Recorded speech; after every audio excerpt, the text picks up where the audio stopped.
Shalom les amis, que la grâce et la paix du Seigneur soient sur votre vie. Je voudrais dans cette vidéo t'apporter une bonne nouvelle sur la foi. Et en écoutant cette vidéo jusqu'à la fin, cela va te délivrer de l'ignorance concernant la foi. Écoute-moi très bien. Vous voyez beaucoup de personnes aujourd'hui autour de nous en Christ dire, voilà, j'ai la foi, j'ai ceci, j'ai cela. Mais quand vous regardez leur vie, vous comprenez qu'en réalité, ils ne savent même pas ce que c'est que la foi. Si vous ne voyez pas la foi, vous ne pouvez pas la manifester. Ça, c'est la première bonne nouvelle. Ensuite, l'apôtre Paul va nous dire ceci. La foi est une ferme assurance des choses qu'on espère et une démonstration de celles qu'on ne voit pas. Maintenant, ce que vous ne comprenez pas en réalité, c'est que dans le règne spirituel, ce que vous voyez dans le monde physique, dans le règne spirituel, c'est le contraire. Ce que vous voyez dans le monde physique là, dans le règne spirituel, c'est le contraire en réalité. Bon, ça peut-être, je vais avoir encore plus de temps pour bien vous expliquer. C'est pour vous dire quoi? Je reste sur la partie où l'apôtre Paul dit une démonstration de celle qu'on ne voit pas. En réalité, l'apôtre Paul n'est pas en train de dire qu'il ne faut pas voir la foi. Mais l'apôtre Paul est en train de dire que vous ne pouvez pas manifester la foi si vous ne la voyez pas sur le plan spirituel. Parce que la foi est une personne.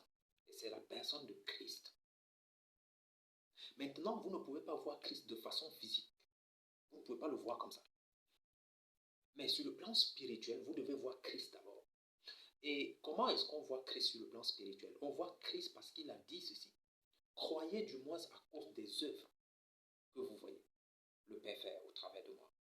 Ça veut dire que nous devons voir Christ à travers les œuvres qui se sont manifestées en lui. Maintenant, si vous ne voyez pas ces choses-là, vous ne pouvez pas expérimenter la foi.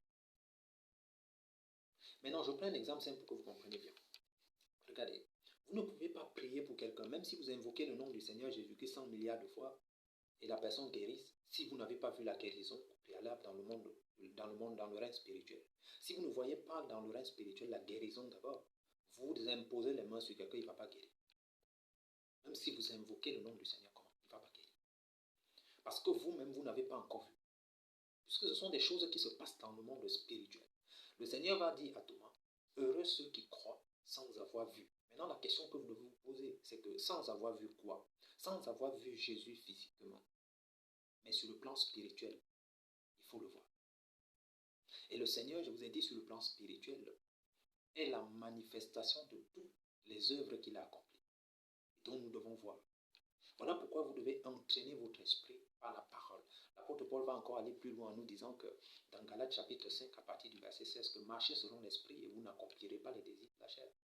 Jacques va nous dire au sujet de la foi qu'une foi sans les œuvres est une foi morte. Ça veut dire que la foi peut mourir. Donc si vous ne voyez pas la foi, vous ne pouvez pas la manifester. Voici la bonne nouvelle que je voudrais t'apporter. Et si vous avez beaucoup d'autres questions, vous avez des questions, quelque chose que vous ne comprenez pas, vous pouvez toujours nous contacter à partir de notre page évangéliste Gabriel. Envoyez-nous un simple message et nous allons vous répondre. Et par la grâce de Dieu, répondre à votre question. Que Dieu vous bénisse abondamment. Shalom.